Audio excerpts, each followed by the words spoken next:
I was sitting in my small, cluttered office on the third floor of the Riverside Commerce Center when my phone buzzed with Derek's text. Around me were stacks of maintenance reports, equipment manuals, and handwritten notes from my morning rounds through the building. My desk was covered with coffee cups, technical diagrams, and a half-eaten sandwich from the deli downstairs. To anyone walking past, it looked exactly like what Derek thought it was. The chaotic workspace of a low-level maintenance supervisor barely keeping up with his responsibilities. I read the text again. Reported your messy office to management. Someone needs to maintain professional standards in this building. Maybe they'll finally move you back to the warehouse where you belong. You're an embarrassment. There was a photo attached. Derek had actually taken a picture of my office through the window and sent it to building management with a formal complaint about unprofessional working conditions reflecting poorly on the building's corporate tenants. I set my phone down and returned to the HVAC schematic I'd been reviewing. The Riverside Commerce Center's climate control system needed updating, and I was trying to determine the most cost-effective approach that wouldn't disrupt the 15 companies who leased space in the building. My phone buzzed again. Another text from Derek. By the way, landed the Meridian account today. $2.3 million contract. Keep fixing those air conditioners though. Someone has to do the grunt work. Derek was my older brother by 3 years, and he worked on the 18th floor as a senior sales executive for Titanium Solutions, one of the building's largest tenants. They occupied 4 full floors, 15 through 18, in the 20-story building, and Derek never let me forget the literal and metaphorical distance between our positions. In Derek's world, he was the success story. Expensive suits, corporate expense account, office with a view, business class travel. I was the family disappointment. Working maintenance in the same building where he closed million-dollar deals, wearing work clothes instead of designer brands, eating deli sandwiches instead of client lunches at steakhouses. Our parents had long ago given up trying to mediate between us. Mom would say things like, "You're both doing important work in your own ways," but her tone made it clear whose work she actually valued. Dad had stopped asking about my job entirely after Derek told him I was basically a janitor with delusions of importance. What none of them knew, what Derek especially didn't know, was that I wasn't employed by building management. I was building management. More specifically, I owned the building. All 20 floors, all 340,000 square feet, all 15 tenant companies paying me rent every month, including Titanium Solutions, whose lease renewal was coming up in 6 months. I'd purchased the Riverside Commerce Center 8 years ago through a complex network of holding companies and property management firms. The building had been struggling, 30% vacancy, deferred maintenance, unhappy tenants. I'd bought it for $47 million, less than half what it had sold for during the boom years. Then I'd spent 3 years methodically renovating, improving systems, and repositioning it as a premium mid-rise office building. I personally oversaw much of the work, learning building systems, understanding tenant needs, and developing relationships with everyone from custodial staff to C-suite executives. Now the building was 98% occupied, commanded premium rents, and was valued at approximately $180 million. It was the cornerstone of a commercial real estate portfolio I'd built that included 6 other properties across the city. But I kept my ownership anonymous, operating through Riverside Property Holdings, which was in turn owned by a series of entities that ultimately traced back to me. The building's official property manager was Catherine Chin, who handled day-to-day tenant relations and leasing. The on-site staff knew me as Alex Morrison, the guy who handled maintenance coordination and building systems, which was technically true, just incomplete. I preferred it this way. When tenants thought I was maintenance staff, they told me the truth about problems. When executives thought I was nobody important, they revealed their actual character. And when Derek thought I was his failure of a brother barely scraping by, he showed me exactly who he really was. The intercom on my desk buzzed. "Alex, it's Catherine. Can you come up to the management office? We need to discuss something." "On my way," I said. Catherine's office was on the 20th floor, tucked away in a suite that most tenants never saw. When I arrived, she was reviewing something on her computer with an expression of mixed amusement and irritation. "So," she said without preamble, "we received a formal complaint about your office, complete with photos and a detailed report about how the maintenance supervisor's unprofessional workspace reflects poorly on the building and creates concerns about management competency. She turned her monitor to show me Derek's complaint. It was thorough, I had to give him that. He'd documented the cluttered desk, the stacks of papers, the casual way I'd tossed my work jacket over a chair. He'd even included a comparison photo of his own immaculate office on the 18th floor, suggesting this was the standard all building employees should maintain. "Your brother really doesn't like you," Catherine observed. "He really doesn't," I agreed. "What did you tell him?" I acknowledged receipt of his complaint and said that building ownership would review it and respond appropriately, Catherine said. "Which is technically true. You are building ownership. So what would you like to do?" I looked at Derek's complaint again. This wasn't the first time he'd tried to get me in trouble or fired. Over the past 3 years he'd complained to building management about me taking too many breaks. I was actually conducting property inspections. Reported me for unauthorized access to executive floors. I was checking HVAC systems. Demanded I be written up for insubordination when I told him I couldn't prioritize his office temperature complaint over a building-wide electrical issue. Suggested to Catherine that the building should hire more professional maintenance staff and get rid of family charity cases, meaning me. I'd let all of it slide because it didn't actually matter. Catherine knew who I was. The building staff knew who I was. Derek's complaints went nowhere because I was the person he was complaining to. But this felt different. This wasn't just criticizing my work. This was Derek actively trying to sabotage me, taking time out of his day to document and report me, using his position at a major tenant company to add weight to his complaint. "I think," I said slowly, "it's time for Derek to understand the actual organizational structure of this building." Catherine raised her eyebrows. "You're going to tell him?" "Not exactly," I said. "I'm going to show him. Can you schedule a meeting with Titanium Solutions executive team? Tell them building ownership wants to discuss their lease renewal and some concerns that have come up." "When?"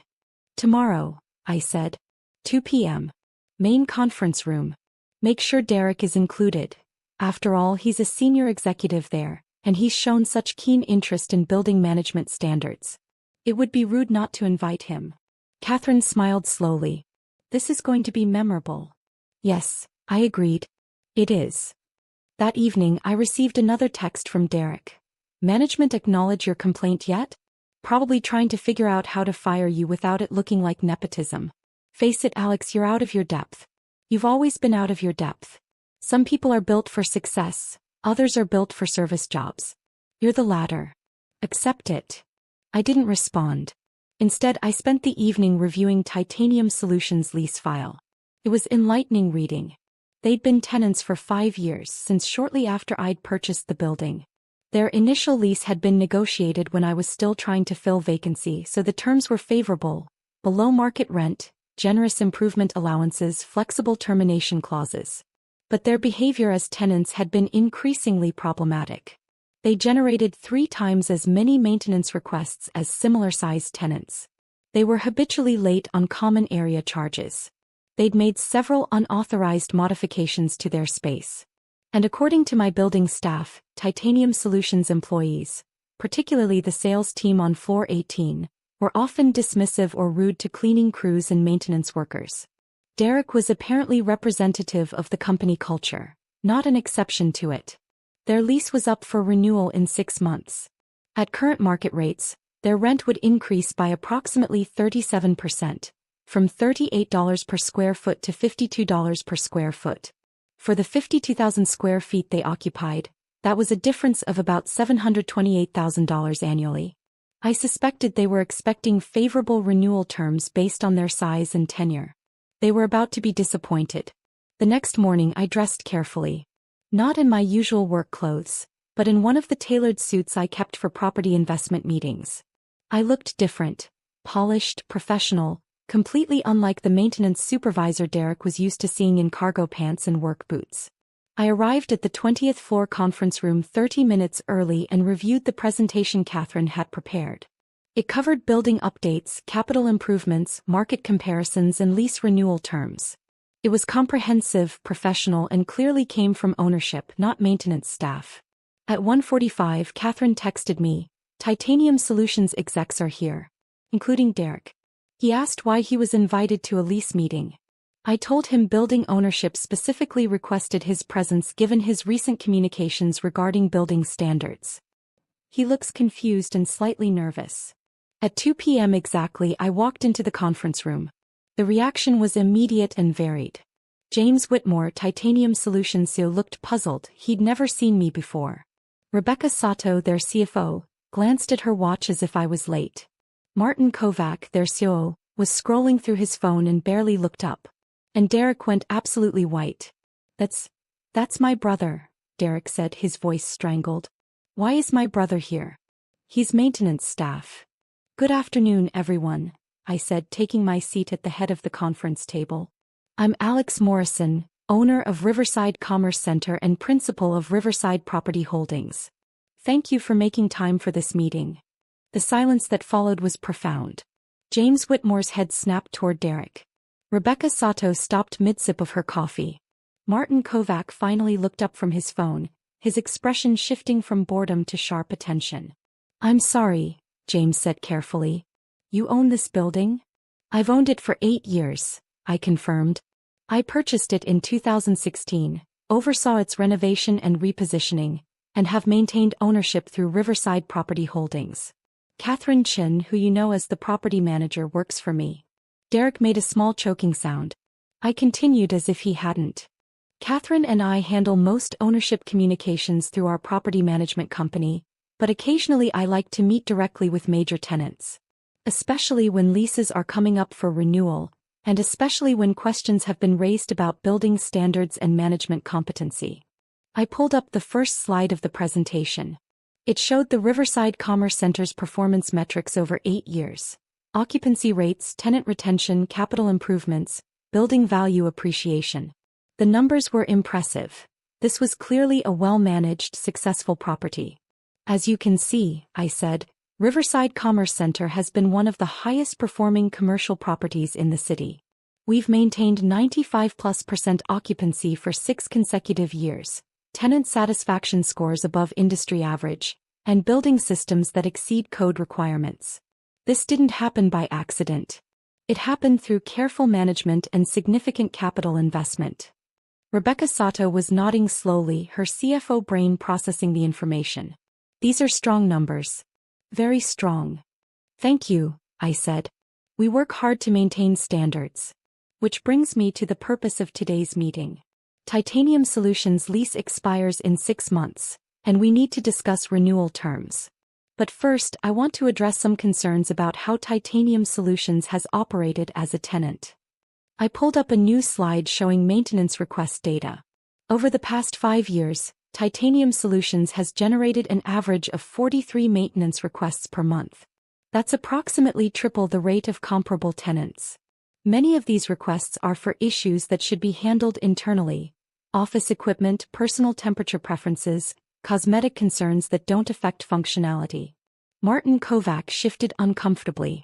We're a large tenant. We have more space, more employees. I've normalized the data by square footage and employee count, I said. Even accounting for size, you're still generating 2.3 times as many requests as similar tenants. That represents additional cost and resource allocation on our end. Next slide. Additionally, you've been an average of 43 days late on common area maintenance charges over the past 3 years. Your lease requires payment within 30 days. The delays create administrative burden and cash flow complications. Rebecca's face had gone tight. As CFO, late payments were her responsibility. You've also made several unauthorized modifications to your space, I continued, showing photos. Conference room on 16 had walls moved without approval. Break room on 17 had plumbing modifications done by an unlicensed contractor. Executive suite on 18 had electrical work that didn't meet code and had to be redone at building expense. James Whitmore was looking increasingly uncomfortable. I wasn't aware of most of these issues. Why weren't we informed this was a problem? You were, I said calmly. Catherine sent formal notices on 6 separate occasions over the past 2 years. They were addressed to your facilities manager and copied to your office. They went unanswered. I pulled out printed copies of the notices, complete with delivery confirmations. Rebecca took them and began reading, her expression darkening. But the most concerning issue, I said, is the pattern of behavior toward building staff. We've documented multiple instances of Titanium Solutions employees treating maintenance workers, cleaning staff and building personnel with disrespect or dismissiveness. This creates a hostile work environment for our employees and reflects poorly on both your company and the building. Derek had been silent throughout this, but now he found his voice. That's ridiculous. We treat staff fine. You can't base a lease decision on some workers claiming they felt disrespected. I'm not basing it on claims, I said.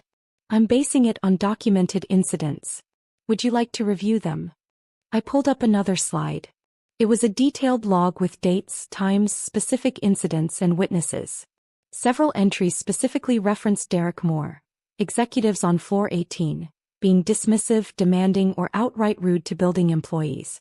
One entry caught James Whitmore's attention. March 15, 2024, Derek Morrison, senior sales executive, berated cleaning staff for emptying trash during business hours, demanded they return after 7 p.m. even though their shift ends at 6 p.m., threatened to have them fired when they explained building policy.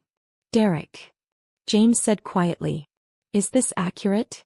Derek's face was red. They were disrupting our client meeting. I was just trying to maintain professional standards. By threatening to fire building employees who don't work for us and were following their assigned schedule? James's voice was ice cold. That's your definition of professional standards? There are 17 documented incidents involving Derek specifically, I said. And another 43 involving other Titanium Solutions employees across your 4 floors. For context, our next largest tenant has logged 4 such incidents in 5 years. For total, you have 60 in the same period. The room was silent except for the sound of Rebecca flipping through the documentation I'd provided. Here's what I'm trying to understand, I said, addressing James directly. Titanium Solutions is asking for lease renewal in a building where market rates have increased significantly. You're presumably going to request favorable terms based on your tenure and size as a tenant. But from an ownership perspective, you've been a challenging tenant who generates excess costs, pays late, makes unauthorized modifications, and creates management issues with other building employees. Help me understand why I should offer you below-market renewal terms. James Whitmore looked like he wanted to disappear. Rebecca Sato was still reading documents, her expression growing more severe. Martin Kovac was no longer looking at his phone. And Derek was staring at me with an expression of absolute horror as he realized what was happening. I think we need to address these issues internally before discussing lease terms, James said finally.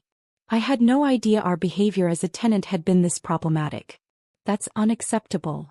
I appreciate that, I said. But from my perspective, patterns matter more than promises. I've seen these patterns for 5 years. The question is what changes would actually convince me that renewal makes sense, for both parties. What kind of changes are you looking for? Rebecca asked, all business now. First, a clear policy and training around respectful treatment of building staff, I said. Building employees should never be threatened, belittled, or treated as if they're inferior. They're professionals doing specialized work. They deserve respect. Agreed, James said immediately. That should have been policy from the beginning. I apologize that it wasn't. Second, appropriate handling of maintenance requests and building modifications, I continued. Follow the proper channels, get approval for changes, use licensed contractors. This isn't negotiable, it's basic lease compliance. Understood, Martin said. I'll implement new procedures with our facilities team. Third, timely payment of all charges, I said, looking at Rebecca. If there are issues with billing or disputes about charges, raise them promptly. But the pattern of routine late payment needs to end. It will, Rebecca said firmly. I'm implementing new controls effective immediately. And fourth, I said, I need to know that Titanium Solutions leadership takes these issues seriously. Not just acknowledges them but actively addresses the culture that created them. Because from what I've observed, the problems aren't isolated incidents. They're reflections of how your company operates. James Whitmore met my eyes. You're right. And I take full responsibility for not catching this earlier. We've been so focused on growth and client acquisition that we've neglected internal culture and our relationships with service providers. That changes now. He turned to look at Derek. Derek, you and I need to have a private conversation after this meeting. Several conversations, actually. Derek had gone from red to pale. James, I can explain. Later, James said curtly. Right now, I need to focus on understanding the full scope of this issue and determining how to fix it. I pulled up the final slide, proposed lease renewal terms. The rent increase was significant but fair, 37% to market rate, with modest escalators for the renewal term. Common area charges calculated at actual cost with stricter payment terms. All modifications requiring written approval. And a new clause about respectful treatment of building staff with specific consequences for violations.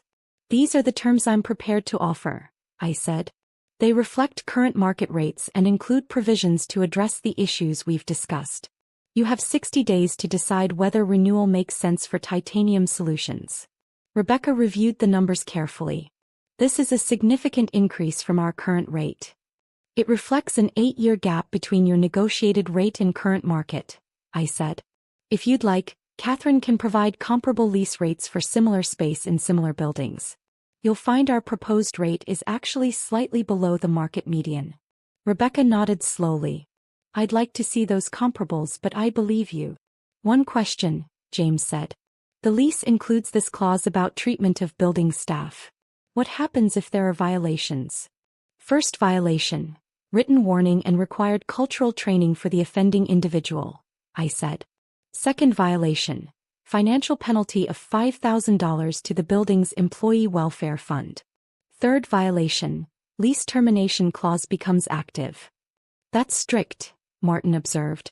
It's necessary, I countered. I won't have my employees subjected to hostile treatment. They work hard, they do their jobs well, and they deserve a respectful work environment.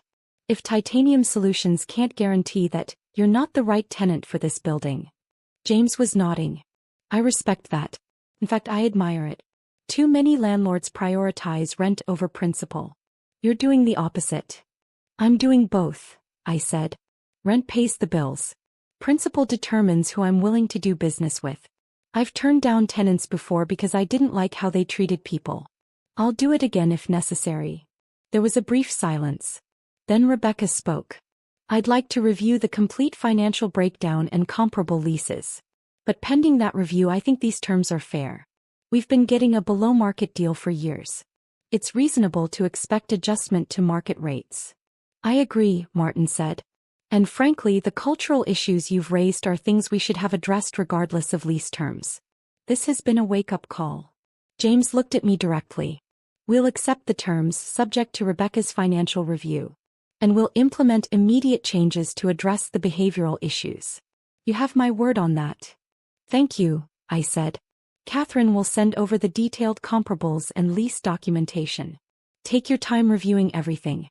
If you have questions or concerns, she's your point of contact, or you can reach me directly if needed. As the meeting began to break up, Derek remained seated, looking shell-shocked. James noticed. Derek, my office. Now. James, I think there's been a misunderstanding, Derek started. The only misunderstanding, James said coldly, is that I thought we were running a professional organization. Apparently I was wrong. My office. 5 minutes. As the Titanium Solutions executives filed out, Derek caught my eye. I couldn't read his expression. It was somewhere between rage, humiliation, and disbelief. When the room was empty except for Catherine and me, she let out a long breath. That was intense. It needed to happen, I said. Derek's been escalating for years. Better to address it now than let it fester. Do you think Titanium Solutions will actually change their culture? Maybe, I said. James seemed genuinely shocked. Whether that translates to meaningful change, we'll see. But at minimum, Derek's behavior will have consequences. That's a start. My phone buzzed. Text from Derek. We need to talk. Tonight. I'll come to your place. I replied, my office. Here in the building. 7 p.m. The response was immediate. You have an office? 20th floor. Next to Catherine's. I'll tell security to let you up. At 7 p.m., Derek arrived at my office looking like he'd been through a gauntlet. His usually impeccable appearance was disheveled. Tie loosened, hair mussed, expression haggard. My office was nothing like the cluttered maintenance supervisor space he'd photographed and reported. This was a proper executive office.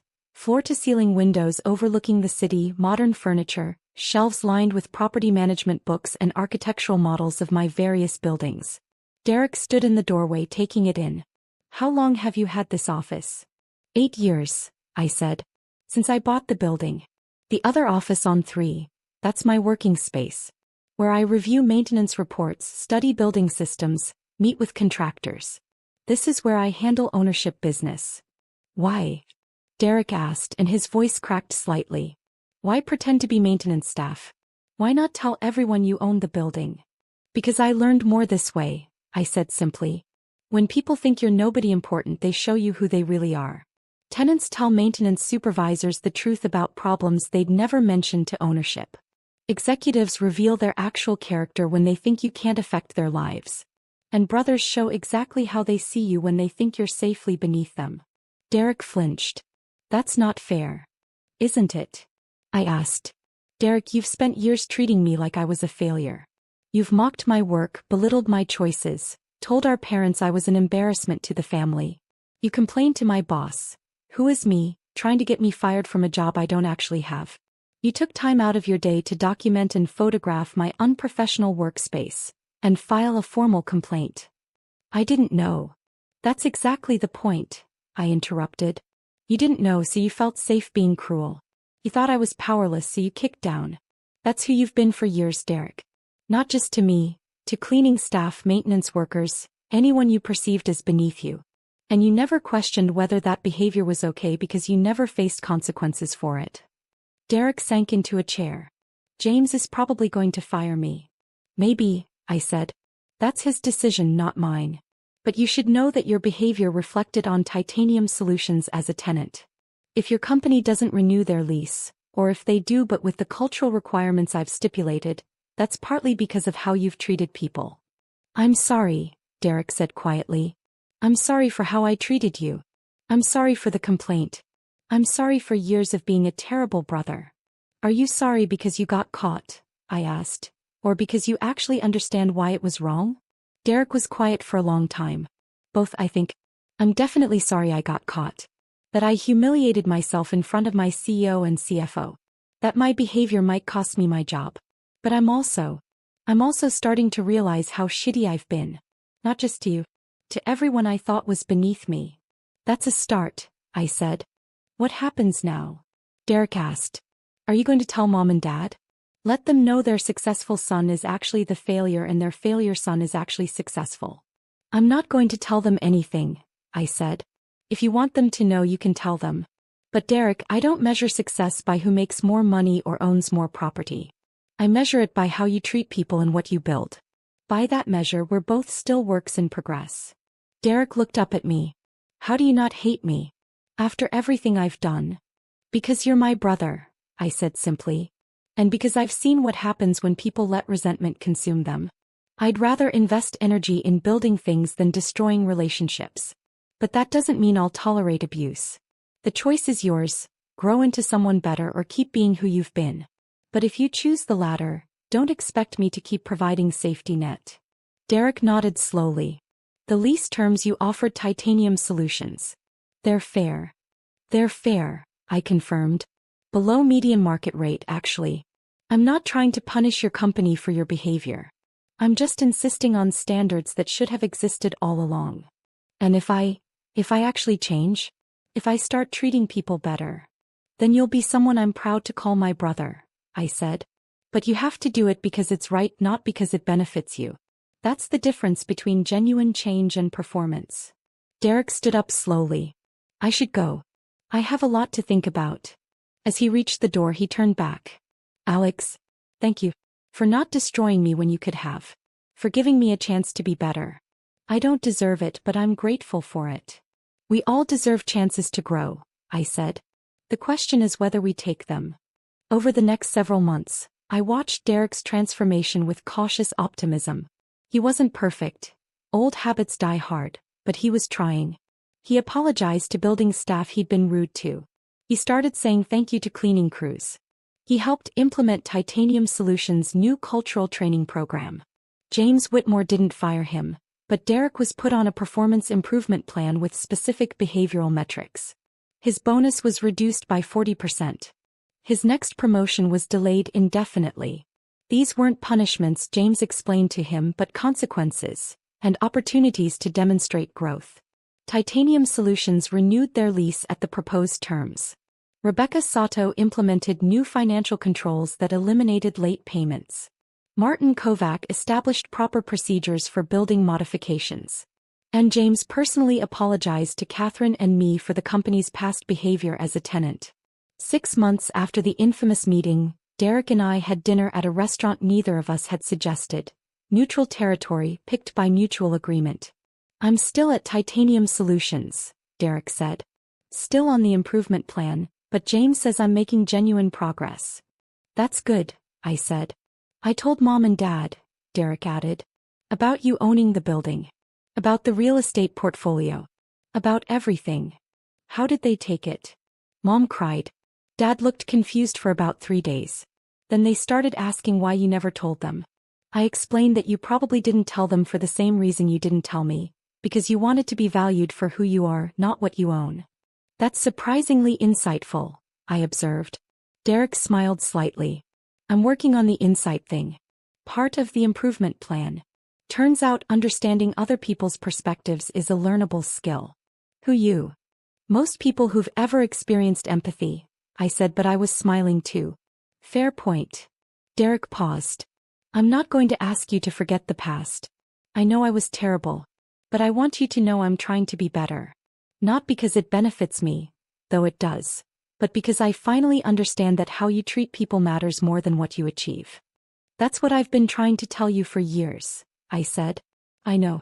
I should have listened. I'm listening now." We finished dinner talking about less fraught topics: sports, movies, family gossip.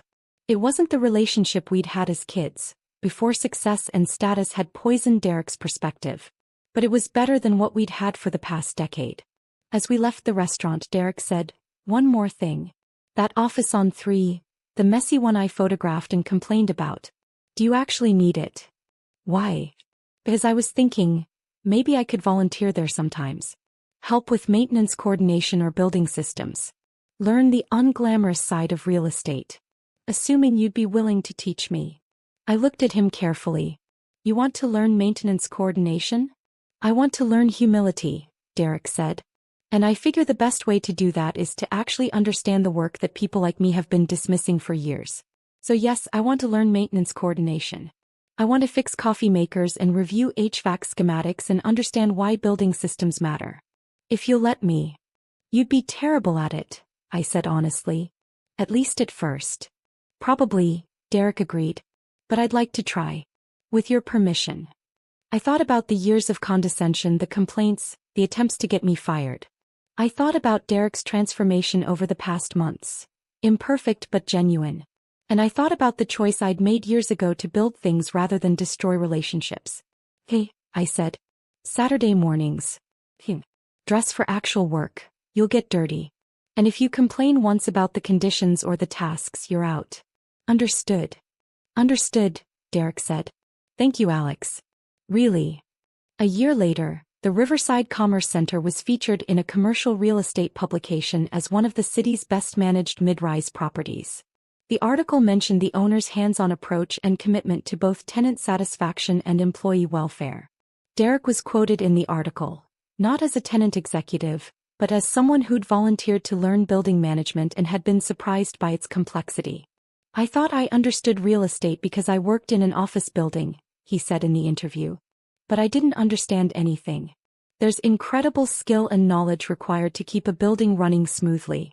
I'm grateful I got the chance to learn that." My parents framed the article and hung it in their living room. Mom called to say she was proud of both of us. Me for building something successful, Derek for having the humility to learn from his mistakes. And every Saturday morning, Derek still showed up at 8 a.m. to help with maintenance coordination, building inspections and system reviews. He wasn't great at it, but he was trying. And that mattered more than competence. Because at the end of the day, success isn't about the office you have or the title on your business card. It's about who you choose to be when you think nobody important is watching. And sometimes, the brother you dismiss as maintenance staff turns out to own the entire building and teaches you what really matters. That's what family looks like when it works.